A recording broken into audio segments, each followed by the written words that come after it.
아버지가 같은 형이 동생을 죽입니다. 그것도 사약으로. 그리고 17살 조카까지. 1457년 음력 10월 경상도 순흥 32살의 왕자가 독이 든 잔을 받아듭니다. 며칠 뒤 소백산 너머 강원도 영월 17살 소년이 조용히 숨을 거둡니다. 두 유배지 사이 거리는 고작 50km. 하루면 걸어서 갈 수 있는 거리였지만 두 사람은 끝내 다시 만나지 못했습니다.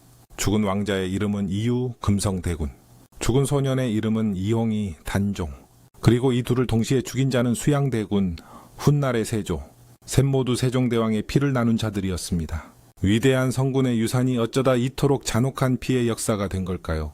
단종은 조선 역사상 가장 완벽한 정통성을 가진 왕이었습니다. 할아버지 세종, 아버지 문종, 왕세손에서 왕세자, 그리고 왕까지 혈통, 계승순서, 절차 모든 것이 흠잡을 데 없었죠. 그런데 그 완벽함이 오히려 화근이었습니다.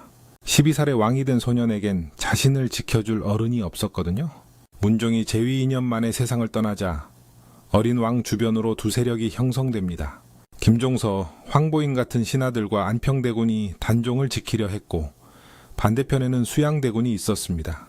그는 조카의 왕위를 인정할 생각이 전혀 없었습니다. 그렇다면 세종의 6째 아들 금성대군은 어디에 섰을까요? 수양대군보다 9살 어린 20대 후반의 청년. 그는 처음부터 어린 조카 단종의 편이었습니다. 권력이 아닌 명분을, 야망이 아닌 의리를 선택한 겁니다. 그리고 그 선택이 그의 운명을 결정지었습니다. 1453년 계유정난. 수양대군은 단 하룻밤 만에 김종서와 황보인을 제거하고 권력을 장악합니다. 안평대군은 유배 후 사사되었고 단종은 허수아비가 됩니다. 하지만 금성대군은 포기하지 않았습니다. 형이 아무리 무섭더라도 조카를 버릴 수는 없었으니까요. 금성대군은 무려 3번이나 단종 포기를 시도합니다. 첫 번째는 발각되어 유배, 두 번째도 실패해 더 먼 곳으로 이배, 그리고 세 번째, 순흥에서 군사를 일으키려 한 순간 또다시 발각됩니다. 그는 알고 있었을 겁니다. 이번엔 죽음뿐이라는 걸. 순흥의 금성대군, 영월의 단종, 소백산 하나를 사이에 둔 두 사람. 삼촌은 조카를 살리려 했고 조카는 삼촌이 오기만을 기다렸을지도 모릅니다.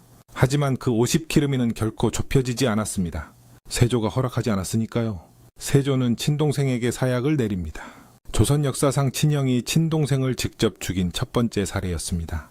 대종도 친형 회안대군만큼은 끝내 죽이지 못했는데 세조는 달랐습니다. 안평대군에 이어 금성대군까지 같은 어머니 배에서 나온 동생 둘을 모두 제거한 겁니다. 금성대군이 사약을 받은 며칠 뒤 세조는 단종에게도 죽음을 명합니다. 겨우 17살, 지금으로 치면 고등학교 1학년, 영화에서 단종이 물장난치는 장면을 기억하시나요? 그는 너무나도 왕이었지만 동시에 너무나도 어린아이였습니다. 위대한 세종의 자식들은 서로를 죽였습니다. 조카를 죽이고 동생을 죽이고 수많은 충신들을 죽인 위에 세조의 왕좌가 있었습니다. 그가 왕으로 산 건 겨우 13년. 그 13년을 위해 얼마나 많은 피를 흘렸던 걸까요? 오늘날 영주시 순흥에는 금성단이 있습니다. 눈 내린 날 550년 전 소년왕을 지키려던 충신들의 이름이 비석에 새겨져 있죠. 권력은 세조가 가져갔지만 역사는 금성대군을 기억합니다. 죽을 줄 알면서도 멈추지 않았던 사람을, 세종의 피가 세종의 피를 죽인 비극. 여러분은 금성대군의 선택을 어떻게 생각하시나요? 댓글로 의견 남겨주시고 이런 역사 이야기가 더 궁금하시다면 구독과 좋아요 부탁드립니다.